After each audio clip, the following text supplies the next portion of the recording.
D'abord, merci beaucoup à tous d'être venus pour ce webinaire organisé par le Hemming Institute.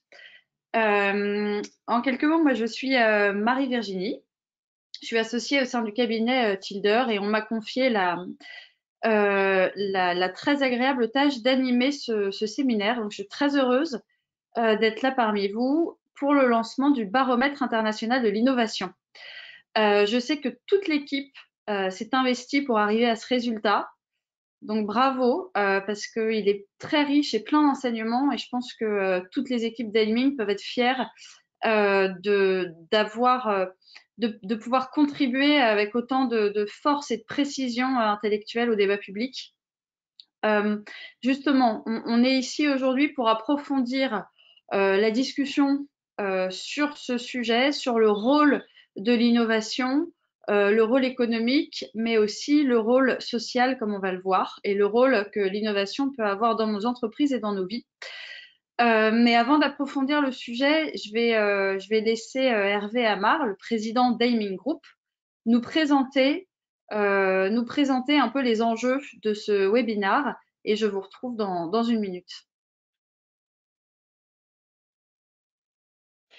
Bonjour, merci Marie-Virginie, merci à tous d'être parmi nous aujourd'hui et pour cette deuxième édition du Baromètre international de l'innovation réalisé par l'Hemming Institute, le lab d'innovation du groupe Hemming. Alors cette année, nous sommes très fiers de ce rapport car il reflète les tendances mondiales de l'innovation à un moment tellement important pour notre monde, pour notre économie. Alors que nous sommes réunis aujourd'hui, le monde lutte pour faire face aux implications économiques et sociales de la crise du coronavirus. En ce moment, l'innovation est probablement le meilleur espoir de l'humanité pour protéger à la fois les vies et l'économie, et ce principalement grâce à la découverte de traitements ou d'un vaccin.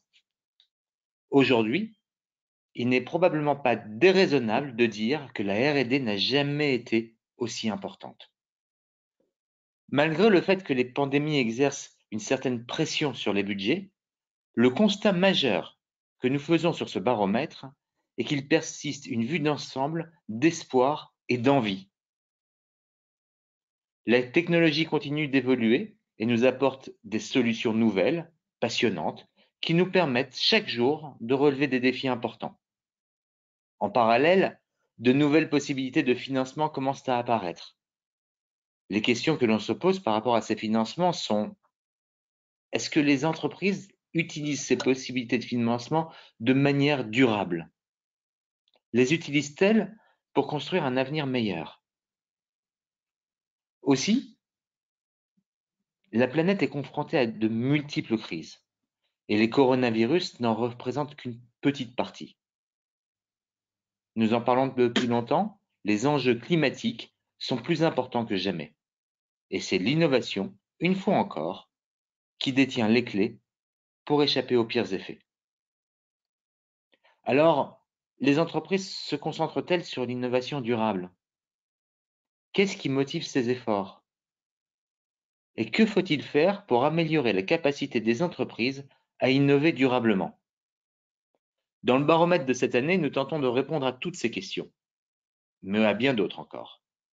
C'est un plaisir pour moi de vous accueillir à ce webinaire, aujourd'hui, où nous souhaitons approfondir tous ces sujets.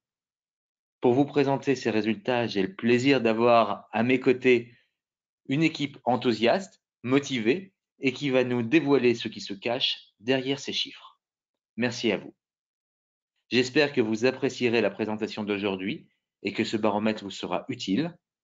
Bien entendu, je ne peux que vous encourager à lire le rapport après cette session, mais aussi à le diffuser au sein de votre réseau. Nous espérons qu'il suscitera des nouvelles idées, des conversations constructives. Merci encore de votre présence et Marie-Virginie, je te laisse présenter notre équipe et animer les débats. Merci beaucoup, merci Hervé. Alors, donc, on va essayer de comprendre qu'est-ce que ce baromètre international de l'innovation a de particulier et on va essayer aussi d'en tirer les enseignements notamment pour les mois à venir, parce qu'on attend tous les annonces de 20 heures, mais sans grande surprise, on va devoir très certainement continuer à se servir de l'innovation pour survivre. Alors, en gros, on a 1 heure ensemble. On commencera par un débat entre nos 3 intervenants que j'animerai.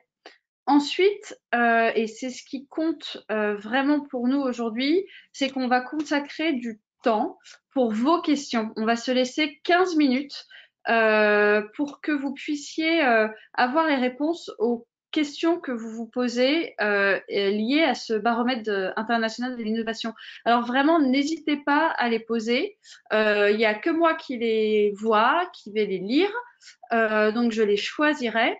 Mais envoyez-les bien sur le chat qu'on a pour pouvoir les poser et je les poserai pour vous à l'un des trois intervenants. Alors, juste quelques mots brefs sur les personnes qu'on va écouter aujourd'hui. Donc, Fabien Mathieu, qui est partenaire Aiming France, qu'on connaît déjà puisque il a participé à l'ouvrage Profit and Planet. Donc, où il se posait la question en profondeur sur doit-on vraiment choisir entre la planète et la croissance économique. Laurie Pilot, qui est notre femme aujourd'hui et qui est assez engagée sur le sujet puisqu'elle a participé aussi à l'ouvrage Five European Women du Aiming Institute, dans lesquels on se posait les questions du leadership au féminin. Y a-t-il un leadership? Et Guillaume Lavoie, que je ne connais pas encore suffisamment puisqu'il n'a pas encore participé à un ouvrage du Aiming Institute, donc j'espère qu'on rattrapera ça, mais qui est à la tête des opérations d'Aiming Group, donc des opérations internationales d'Aiming. Voilà la chance qu'on a aujourd'hui de vous avoir tous les 3. Et donc, profitons-en à fond pour poser les questions. Et vous avez de la chance, je suis là pour les filtrer. Donc, pas de timidité à avoir. Voilà. S'il y a trop de questions, je serai évidemment obligée de choisir. Mais on verra comment on s'organise pour répondre aux questions auxquelles on n'aura pas pu répondre pendant cette séquence. Voilà, donc moi, ce que je sais, c'est que l'équipe qu'on a autour de nous, c'est que c'est une équipe qui a été fortement impliquée dans la création de ce rapport. Donc, je suis très intéressée de vous entendre et d'entendre ce que chacun d'entre vous a à dire. Alors, moi, je propose qu'on rentre tout de suite dans le dur du sujet, si ça vous va. Et que chacun, peut-être en une phrase, vraiment une phrase, hein, je veux que ce soit très dynamique, je fais un tour de table très rapide pour qu'on vous entende, mais en une phrase, qu'est-ce qui vous a surpris le plus dans ce baromètre-là? Alors, on va commencer par Laurie, puis Guillaume, puis Fabien, si ça vous va, vraiment quelques mots, et après, je vous pose des questions un peu plus précises. Bonjour Marie-Virginie. Bonjour tout le monde, je suis ravie d'être là. Je vais essayer de faire court. Alors, qu'est-ce qui m'a surpris? Je vais peut-être faire une réponse pied dans le plat finalement. Ce qui m'a surpris, c'est que malgré la demande croissante du marché, malgré la demande de nos concitoyens autour de la durabilité, il n'y a toujours pas de définition finalement de ce qu'est l'innovation durable. Et je me demande un petit peu comment nos décideurs politiques peuvent, à un moment donné, créer des incitants ciblés sans qu'il y ait une définition claire et précise de ce qu'est l'innovation durable aujourd'hui. Merci beaucoup. Alors, tour d'écran, Guillaume. Bonjour Marie-Virginie. Alors, moi, ce qui m'a étonné et ce qui m'étonne toujours, et qui était un peu une conclusion aussi des baromètres et des différentes études, c'est que les sociétés ont toujours un peu du mal, même aujourd'hui, à mettre la main sur leur réel budget R&D, et il y a toujours des composantes qui leur échappent. Bref, au bout du compte, ils ont toujours un peu du mal à avoir une notion de pilotage global du budget R&D. Merci beaucoup. Très parfait, une phrase, 30 secondes. Fabien, peut-être? Oui, bonjour. Bonjour Marie-Virginie, bonjour à toutes et à tous. Je dirais, si je dois retenir un des items, c'est sur l'internationalisation croissante de l'innovation et les modes de coopération mondiaux qui se mettent en place. Super. Alors, Fabien, je vais vous garder. Je vais vous garder parce que je voudrais vous poser ma première question sur l'enseignement le plus important du baromètre. C'est l'une des premières conclusions qu'on arrive à voir très clairement quand on lit ce baromètre, c'est la hausse de l'innovation internationale. Et c'est que malgré les bouleversements, tous les bouleversements géopolitiques que nous avons connus ces dernières années, les entreprises cherchent de plus en plus leurs partenaires d'innovation à l'étranger. Alors, comment cette tendance, à votre avis, va-t-elle évoluer dans un monde post-pandémie, si on peut parler de post-pandémie, ou en tout cas dans un monde, dans un nouveau monde, dans le nouveau monde Covid, on va dire? Oui, c'est vrai qu'on est en plein dans la pandémie. Néanmoins, je pense que c'est un résultat logique. En fait, l'étude montre ce qui n'est qu'un résultat logique et suite aux observations et à ce que toutes les entreprises vivent aujourd'hui. C'est-à-dire qu'elles font face à l'expansion d'écosystèmes de plus en plus structurés et spécialisés. Et en général, la spécialisation s'organise aussi par géographie, que ce soit dans des territoires nationaux ou dans des territoires internationaux. Il y a 20 ans, quand j'ai commencé à travailler dans l'automobile, on avait en Inde, Hyderabad, où il y avait beaucoup de calculateurs qui étaient programmés parce que c'est là où était reconnu qu'il y avait les plus fortes compétences pour développer ce type de calculateur. Aujourd'hui, vous avez même sur des territoires nationaux, quand vous prenez Rennes qui s'inscrit en France comme un champion de la cybersécurité. Donc, en fait, toutes les entreprises, naturellement, vont là-bas. Donc, ce qui oblige les entreprises, même sur un territoire national, à devoir collaborer avec des clusters d'innovation qui sont de plus en plus spécialisés et qui se situent, qui créent un écosystème au sein d'une géographie. Et en fait, ça dénote plusieurs choses. Et la tendance qui s'est installée, ce que je veux dire, contexte pandémique ou pas, c'est vraiment qu'il y a de plus en plus d'interdépendance. C'est comment je bâtis sur les travaux R&D de mes copains, de mon écosystème pour continuer à aller plus loin et pousser les frontières technologiques. C'est en même temps de se dire, je préfère m'allier avec des partenaires qui vont être force de proposition dans ma R&D.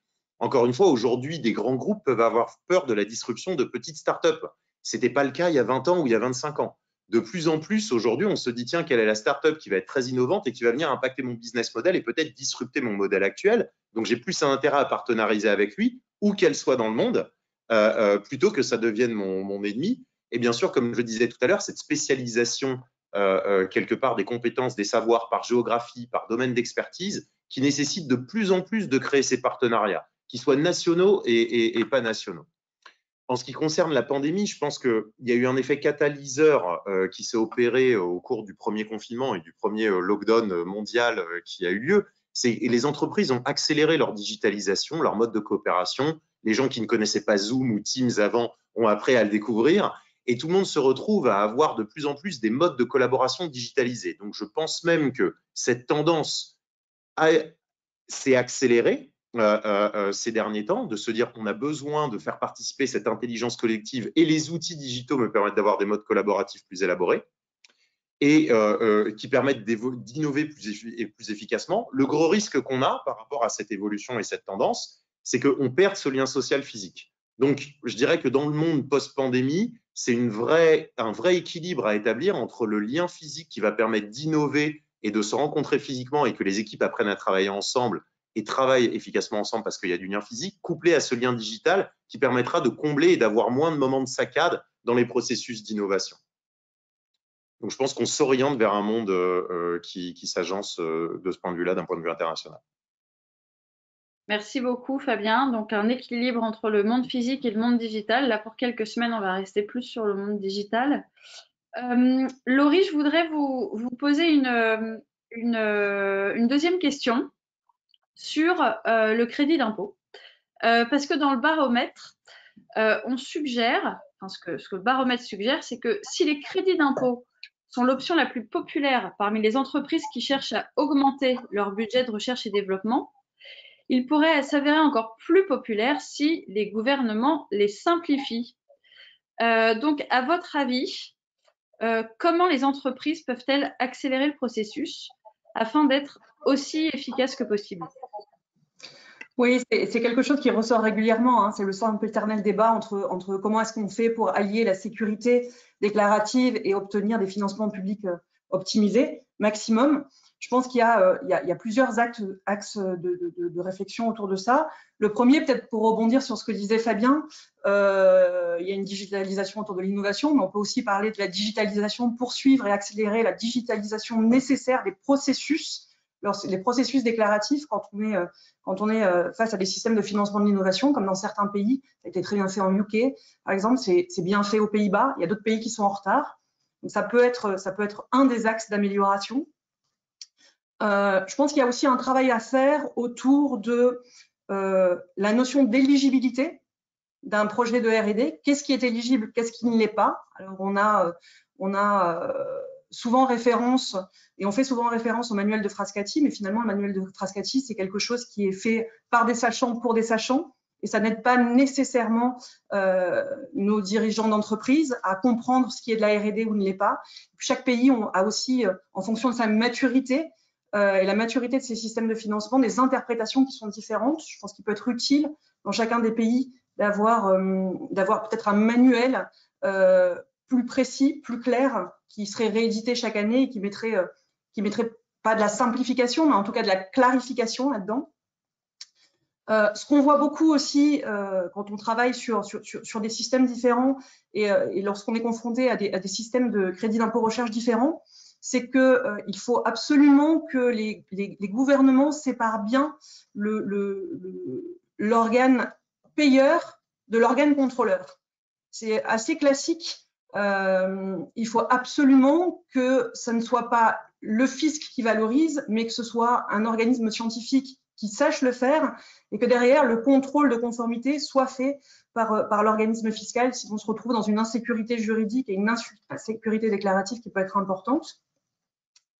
En matière de piste de réflexion, je parlerai peut-être aussi de l'harmonisation qui peut se faire à plusieurs niveaux. Alors, en France, par exemple, on a un crédit d'impôt recherche qui couvre beaucoup de choses, mais en Belgique, pays dont je viens, on a une première mécanique qui permet de valoriser et de ramener à la baisse le coût du travail. Vous savez qu'en Belgique, il est important pour ce personnel chercheur. Vous avez une deuxième mécanique qui est plutôt un crédit d'impôt recherche et qui va viser à permettre de financer les CAPEX. Voilà. Ça rajoute de la complexité, c'est pas forcément très lisible pour tous les dirigeants d'entreprise et ils savent pas forcément utiliser toutes les mécaniques de la façon la plus optimum possible. Alors si vous me demandez de rêver, je parlerai même d'une harmonisation plus européenne. C'est un sujet qui était déjà à l'ordre du jour la dernière fois qu'on s'est parlé, mais une harmonisation européenne là-dessus, ça pourrait être intéressant aussi. En conclusion, moi je dirais juste que Aiming, et je vous invite à le télécharger d'ailleurs parce que c'est sur notre website, sur le site aiming.com, on sort chaque année un benchmark dont le principe et la vocation est de comparer des systèmes de financement dans les grands pays de l'OCDE au travers de deux métriques. La première métrique étant la générosité du système et la deuxième sa complexité.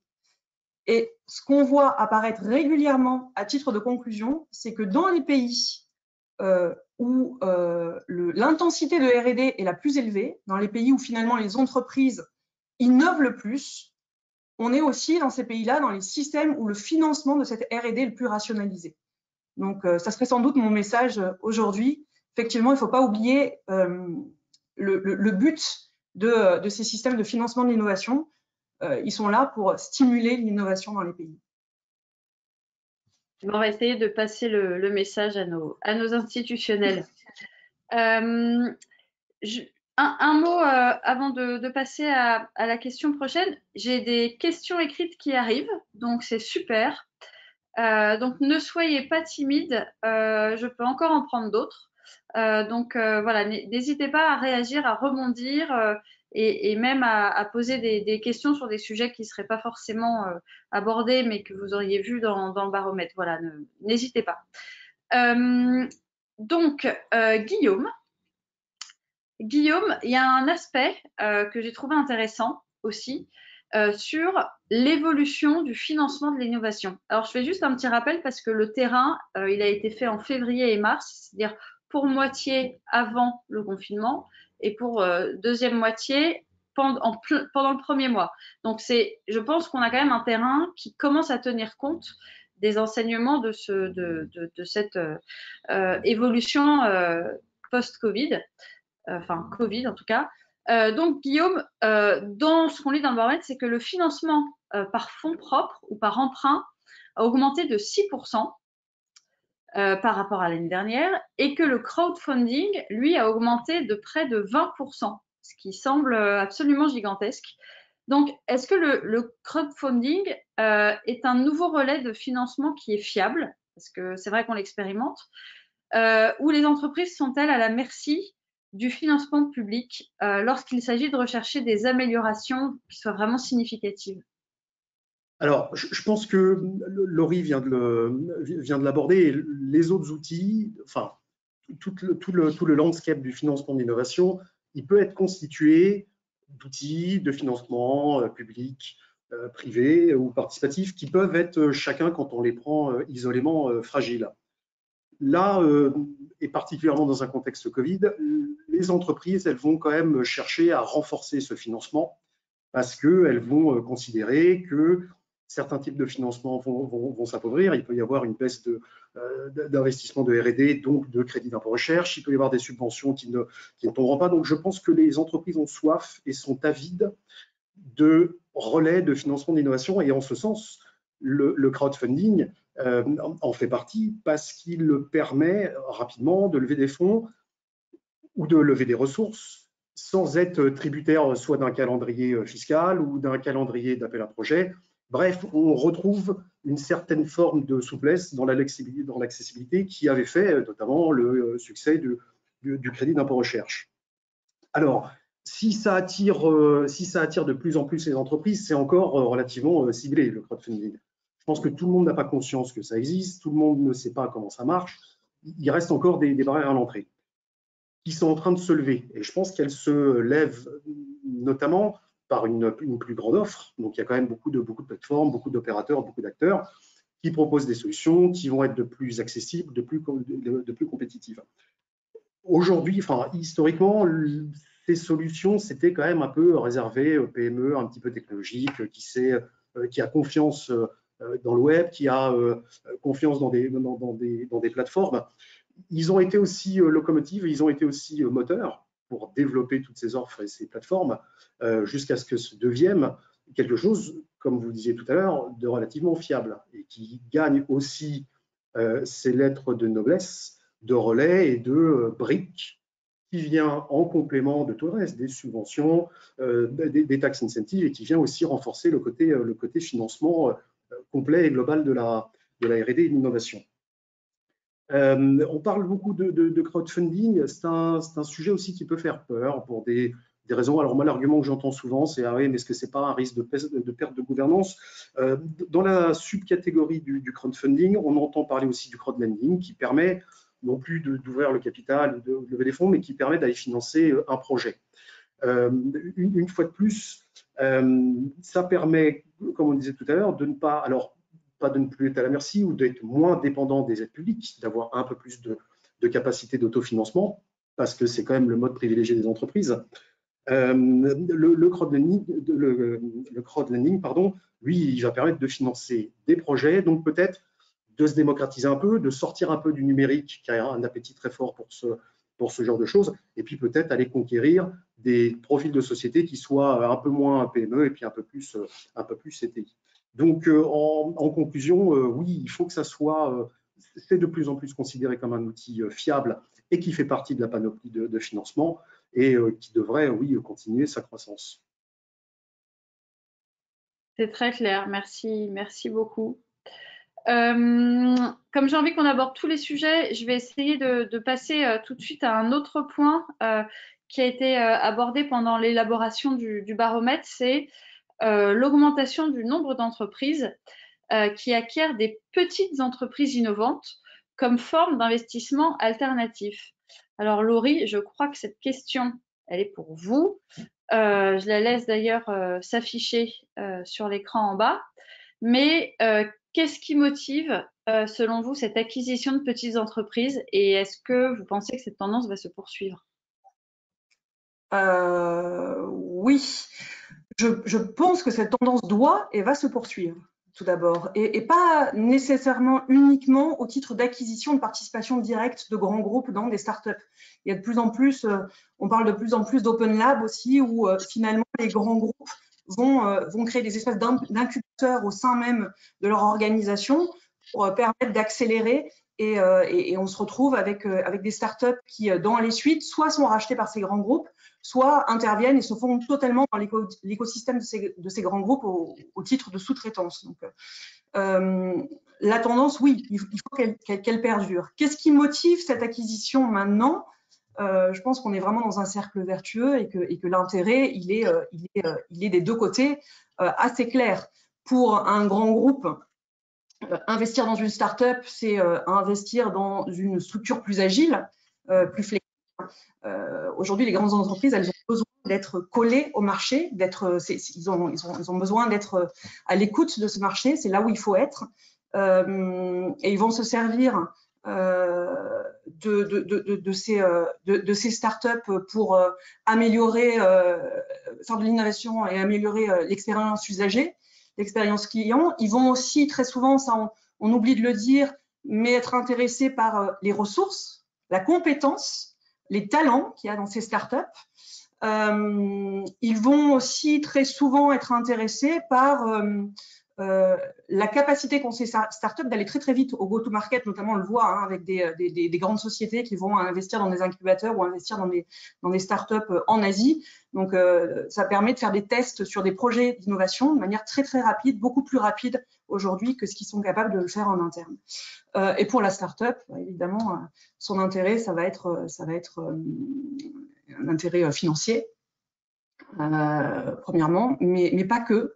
Pas que, il y a aussi, elle va rechercher l'accès à des infrastructures qu'ont les grands groupes et auxquelles elle ne pourrait pas prétendre, pour lui permettre d'accélérer et d'aller plus vite aussi dans ses développements. Elle va chercher du mentoring, on n'en parle pas assez souvent, mais c'est aussi quelque chose qui ressort assez régulièrement. Voilà. Donc oui, il faut que ça continue et c'est important pour l'innovation de manière générale. Ben, on croise les doigts pour que ça continue dans les mois qui arrivent. Donc, je fais un petit rappel, les questions arrivent, mais j'aime bien vous redire que vous êtes aussi partie prenante de ce webinaire, donc j'attends vos questions avec impatience. Un autre sujet, on va revenir un peu sur ce sujet Profit and Planet, dont on a déjà parlé on a consacré un ouvrage, mais c'est un sujet dont on est loin d'avoir fait le tour, puisque aujourd'hui, d'après le baromètre, la recherche et développement a encore des progrès à faire visiblement, puisque seuls 7% des répondants ont déclaré qu'ils consacrent plus de la moitié de leur budget d'innovation à ce qu'on appelle des projets durables, 7%. Et un autre tiers, il consacre entre 1 et 10%.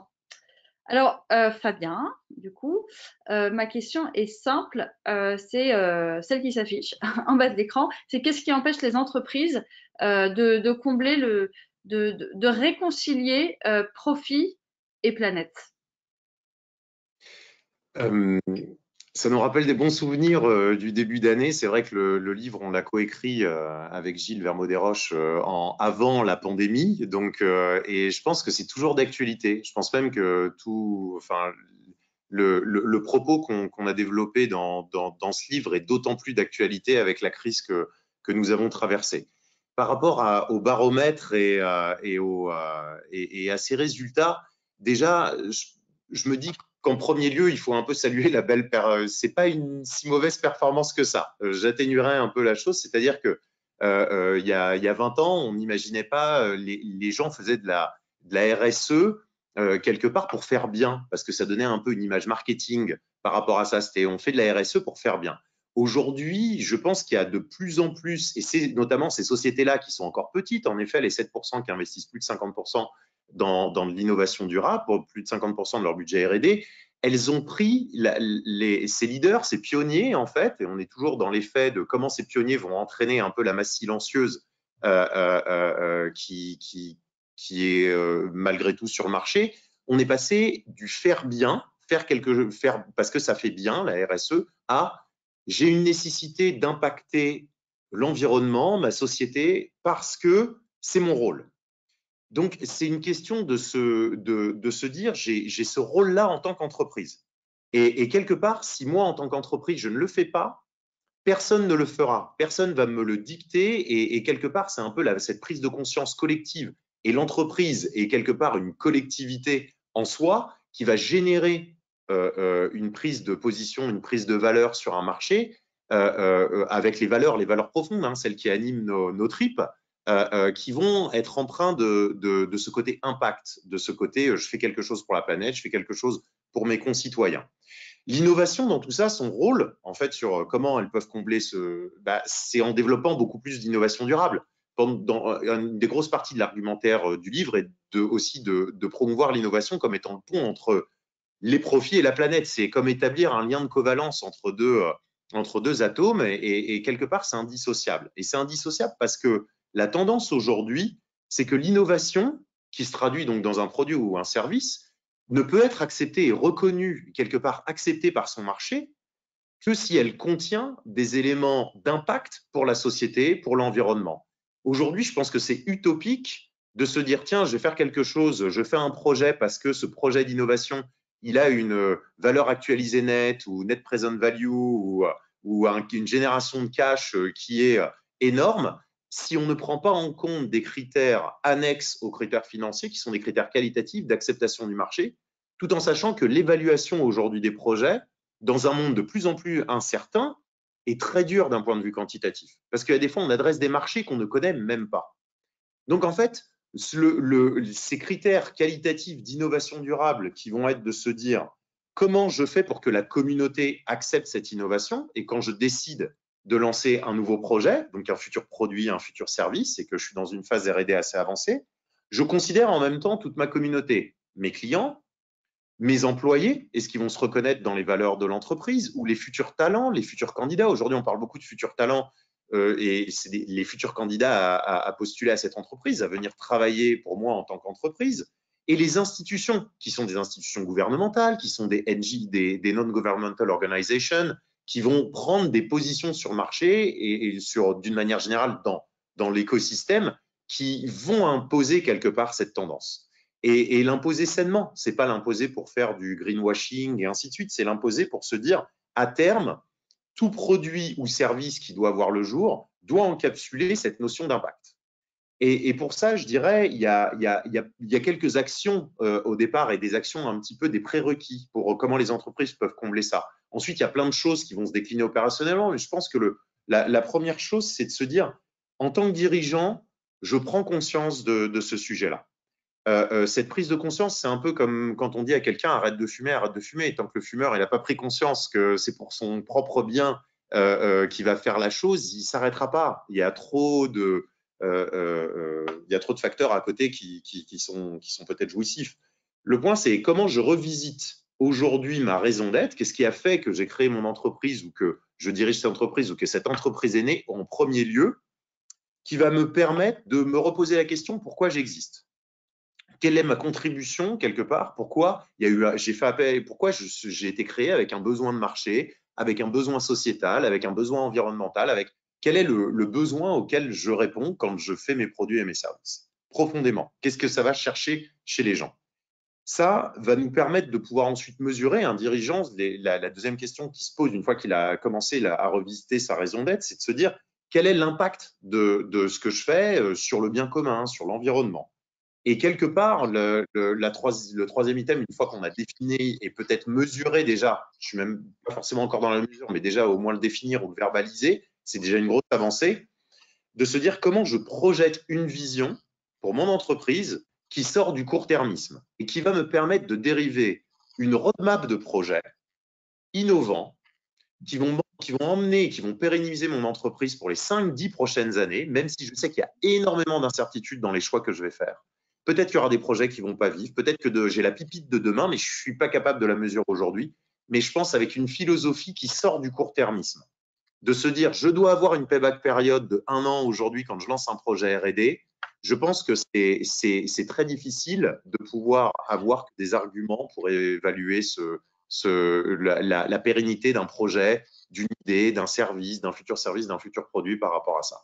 Donc, je dirais la première étape, c'est un top management qui décide d'élargir et de consulter tout le monde pour revisiter sa raison d'être, mesurer l'impact et essayer de définir au moins l'impact social qu'ont nos produits et services autour de nous, et quelque part de se dire, mais du coup, c'est quoi la vision? Comment j'ai envie de porter les collaborateurs? Qu'est-ce que j'ai envie de communiquer aux autres personnes de telle façon à ce qu'on puisse ensuite décliner opérationnellement? Je dirais que c'est vraiment les premières étapes de pouvoir démarrer. Et l'innovation durable, elle va venir toute seule à partir du moment où des gens vont poser ça et vont le communiquer à leurs collaborateurs. Les idées, elles vont foisonner derrière. Je pense les entreprises ne s'imaginent même pas à quel point c'est générateur d'enthousiasme pour les collaborateurs et pour la communauté qui va vouloir venir se raccrocher à des super projets.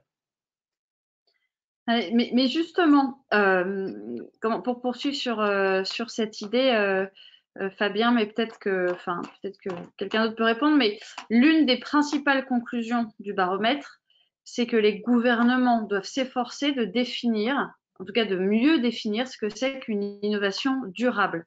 Et c'est qu'à cette condition, et cette condition uniquement, qu'ils pourront mettre en œuvre correctement les programmes qui encouragent la recherche et développement souhaités.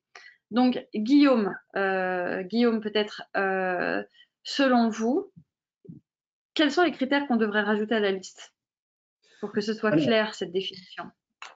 Effectivement, hein, je pense que en général, on est friand d'avoir une définition globale sur laquelle tout le monde s'est mis d'accord et faire sortir l'innovation durable de la zone un peu ovni où elle est encore. Parce que aujourd'hui, c'est un peu à dire d'expert. Il suffit de dire, d'être assertif et dire je suis dans le développement et l'innovation durable et ça suffit pour que tout le monde adhère ou y croit.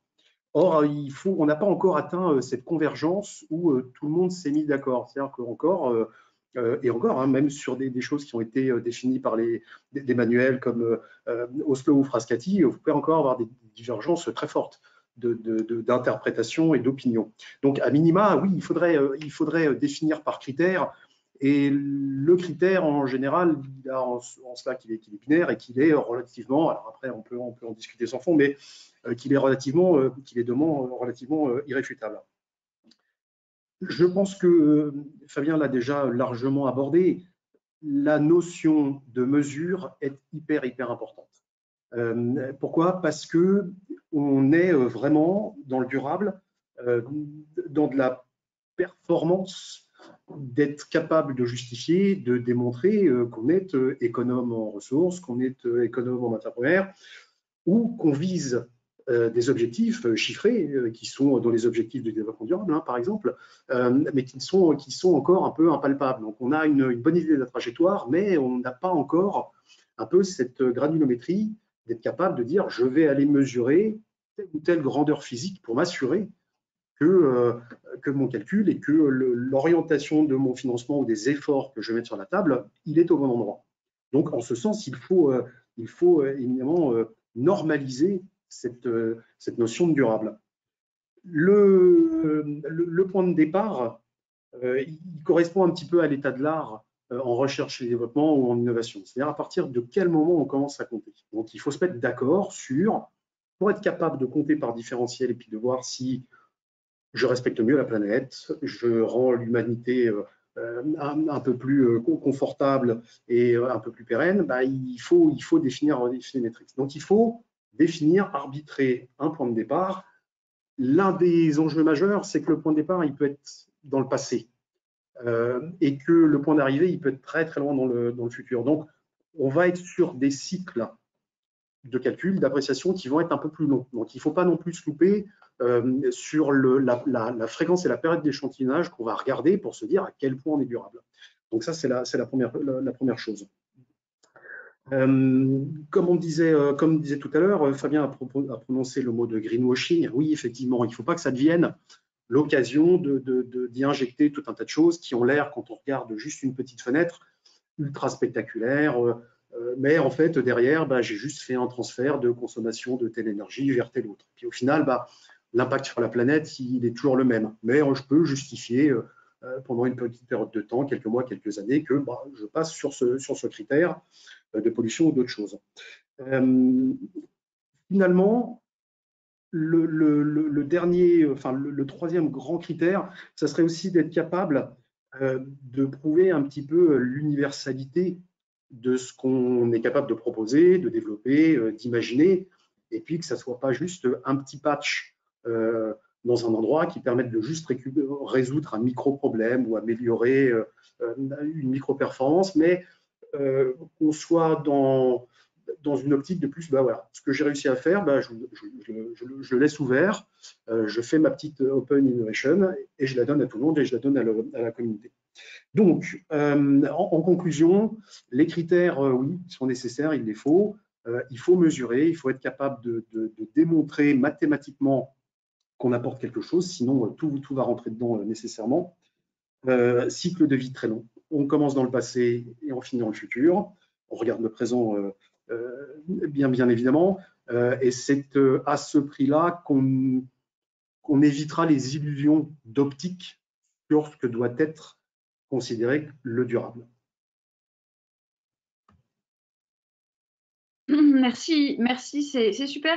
Alors, j'ai plein de questions qui commencent à s'afficher, et notamment sur ce sujet du durable. Donc, je vous propose qu'on y revienne. J'ai deux questions, deux dernières questions, et il faut qu'on tienne en 4 minutes dans ces deux dernières questions.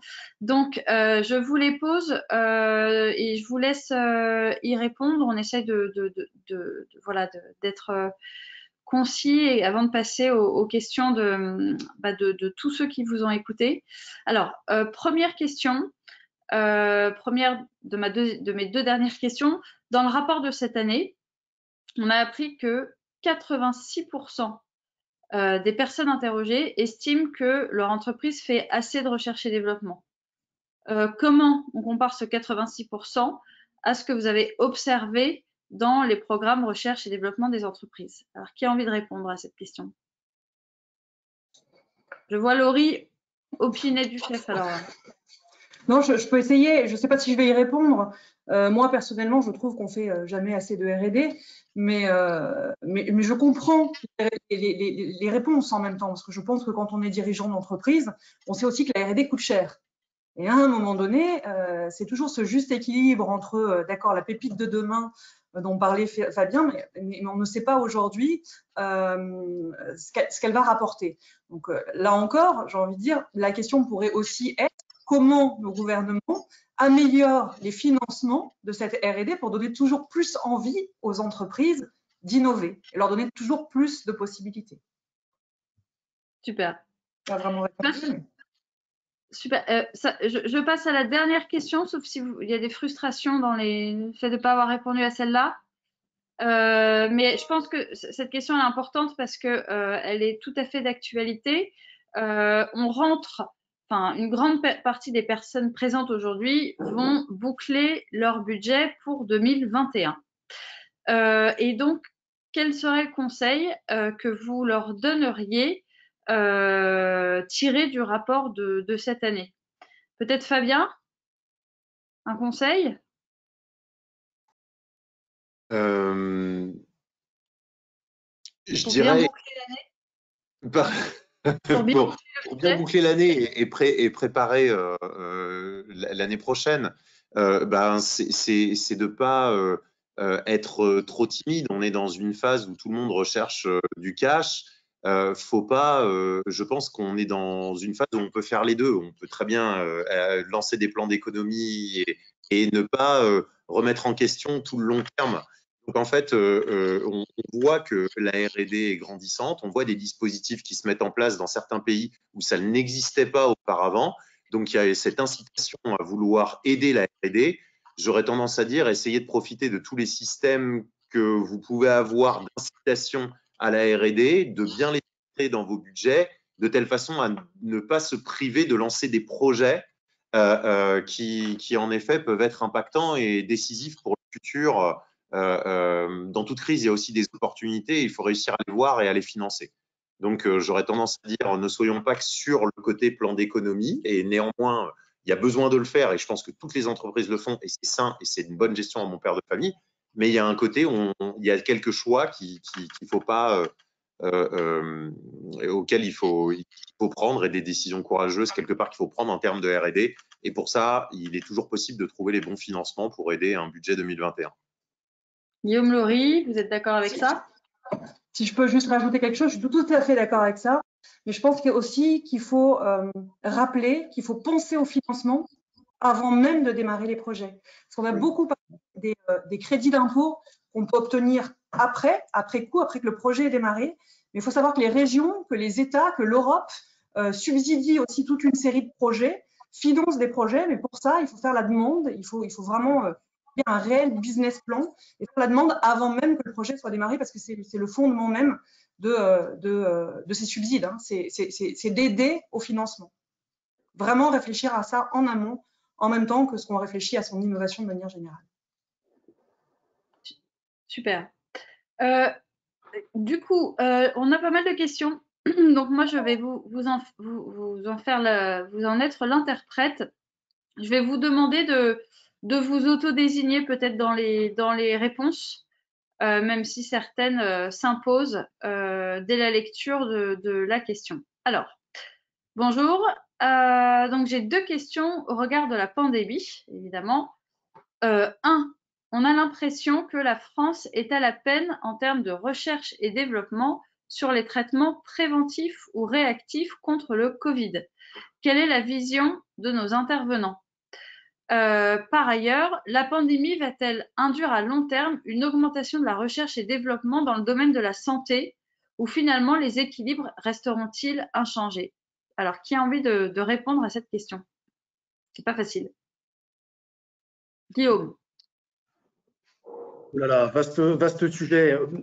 Je ne nous vois pas, non plus attentistes. Alors peut-être qu'il y a des pays qui ont réussi, c'est peut-être l'objet de la question, hein, peut-être des pays qui ont pris des départs plus spectaculaires, soit sur des choses qu'ils avaient déjà dans les tiroirs et qui correspondaient aussi au traitement, soit des symptômes, soit de la recherche des vaccins. Donc peut-être qu'il y en a qui ont eu des meilleures cartes à jouer que la France. Ça ne veut pas dire pour ça qu'on est non plus complètement à la traîne.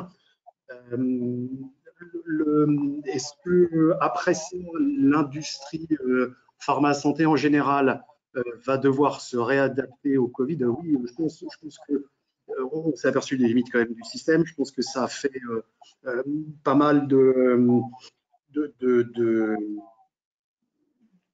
questions qui ont émergé sur des à côté plus que du médicament. Enfin, je veux dire, les masques, comment est-ce qu'on va résoudre le problème des masques à long terme? Parce que moi, j'ai quand même le sentiment qu'on n'est pas prêt d'arrêter de porter des masques. Or, ils sont très inconfortables et ils méritent d'être améliorés. Donc, je ne pense pas qu'on soit si à la traîne que ça. Peut-être qu'on a loupé le coche sur un ou deux aspects un peu plus spectaculaires ou dans l'air du temps, mais ce qui s'est joué peut-être qu'il y a un aliment de planète au mauvais moment dans la pandémie. Et bon, je ne pense pas que nous soyons hors course et je pense qu'on a encore beaucoup de choses à faire pour améliorer la vie déjà des Français, puis de tous les humains présents sur cette planète dans un contexte post-pandémie et puis peut-être nouvelle pandémie ou nouvelle maladie. Merci beaucoup. Je vous propose qu'on passe à la question d'après, sauf si vous voulez ajouter quelque chose. Alors, sait-on dire quel est le pourcentage supplémentaire que les entreprises ont consacré au budget innovation à cause du Covid? Est-ce qu'il y a eu un impact? Est-ce qu'on est capable de le mesurer? Même peut-être Fabien? Aujourd'hui, enfin, je dirais ce qu'on voit aujourd'hui dans le paysage, je parle pour la France, mais je pense que ça a été le cas, le lockdown a généré en même temps plus d'activités partielles. C'est-à-dire qu'on a les entreprises, et notamment dans un État comme celui en France, qui avait un dispositif de chômage partiel qui est relativement incitatif pour les entreprises, ce dont on s'est aperçu, c'est que cette période de lockdown avait n'avaient pas arrêté des projets, en avaient retardé quelque part ou qui prenaient plus de temps parce que les gens, au lieu de travailler à 100%, étaient peut-être à 50% dans des départements R&D et n'avaient pas accès à des laboratoires aussi pour finaliser des tests et ainsi de suite. Donc, on a pris un peu de retard aujourd'hui dans le paysage français par rapport au lockdown. L'accélération, on a vu beaucoup de choses où chacun s'est un peu improvisé en tant qu'inventeur. C'est-à-dire qu'il y a eu des gens qui ont démarré leur business, et c'est aussi de l'innovation, au-delà des grands groupes qui ont mis un peu en stand-by ce truc-là, il y a des gens qui se sont dit, tiens, je m'aperçois qu'il y a un sujet sur l'éducation des enfants à distance, que les écoles ne sont pas prêtes, que les plateformes marchent une fois sur deux, que tous ces cours à distance, je lance une plateforme pour avoir ça. Et on a vu, quelque part, l'innovation, elle a pu grandir par là, je dirais en termes de dépenses des grands groupes qui ont peut-être un peu baissé leur niveau de dépenses de R&D et donc forcément une recherche qui va un peu moins vite. Mais on a vu aussi beaucoup d'initiatives privées, perso, de petites structures qui se sont mis à créer des nouveaux business models liés à la pandémie. Et je dirais un fort questionnement aussi sur ce qu'on a fait en termes de localisation, relocalisation.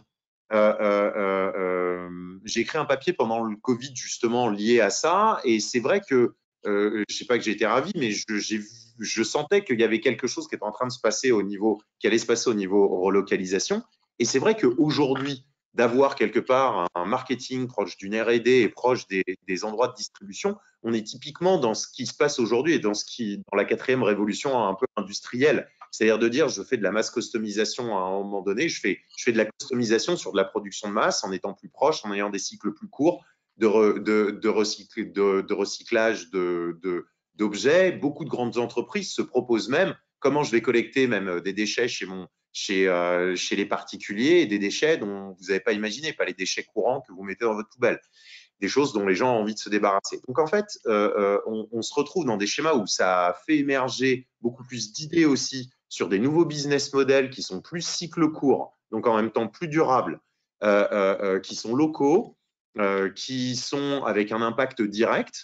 Les gens qui se sont mis à prendre leur imprimante 3D et à créer des masques à un moment donné, ceux qui ont fait les petits embouts Décathlon pour les masques de Décathlon et ainsi de suite, on a vu beaucoup d'innovations en fait se faire à un niveau personnel qui pouvaient créer des fois des business models qui vont être plus ou moins pérennisés, ou des entreprises qui se disaient mais tiens, comment j'invente ce business model-là vu qu'il y a un besoin qui fait que les gens vont avoir ce besoin-là, et comment je crée moi, en tant que grande entreprise, un business model sur un cycle très court par rapport à mon produit, notamment sur son recyclage. Donc, jusqu'au bout, et d'aller voir mes consommateurs alors que j'ai des distributeurs entre moi et eux.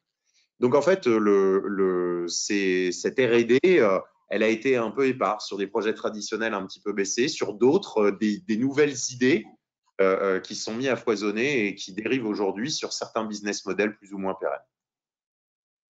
Super. Il y a encore 3 questions que je voudrais vous poser.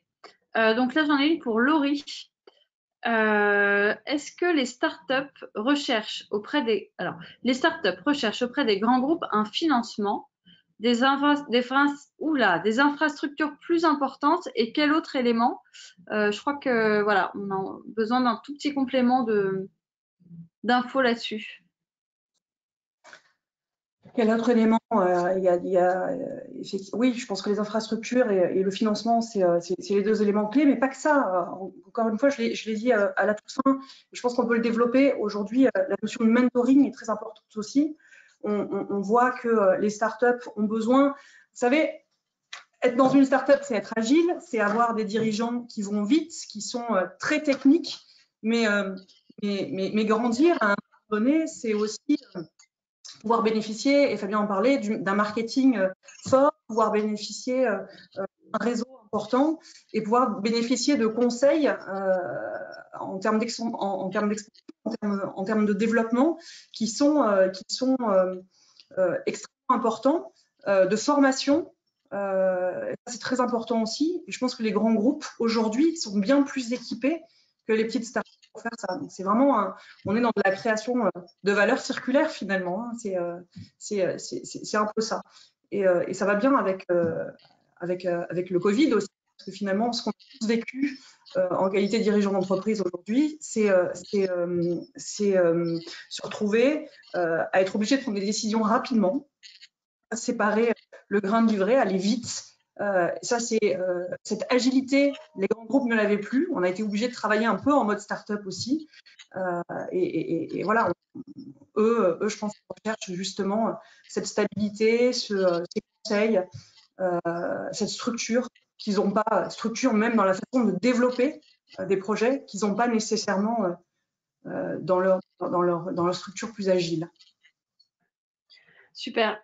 Alors, il nous reste 5 minutes, du coup, 2 questions. Je pense que ça me semble tout à fait équilibré. Alors, faisant référence à la nécessité d'intégrer l'orientation durable dans tout projet d'innovation, quel regard portez-vous sur les secteurs à l'image durable, par exemple l'énergie éolienne, qui d'une part contribue à la durabilité et d'autre part n'ont pas ou très peu de solutions de recyclabilité. À titre d'exemple, les pales d'éoliennes ne sont pratiquement pas recyclées. Est-ce que quelqu'un a un avis sur cette question assez précise? Oui. Je pense que on est bien d'accord sur l'échantillonnage de la mesure du durable. C'est-à-dire, on a fait cette erreur longtemps de juste regarder une des parties du cycle des équipements, des biens de consommation qu'on utilise. Alors, que ce soit du véhicule, que ce soit de la production d'énergie, en fait, le secteur n'a peu d'importance. Il faut redétricoter toute la pelote. Il faut aller chercher l'innovation, le développement, le durable, sa genèse. À partir de quel moment on commence à impacter la planète? Et il faut aller le plus loin possible dans le temps. Et l'exemple des pales, il est pareil avec tout. Hein. Vous avez là-dedans, vous avez des métaux, vous avez forcément des batteries, vous avez forcément des composants électroniques.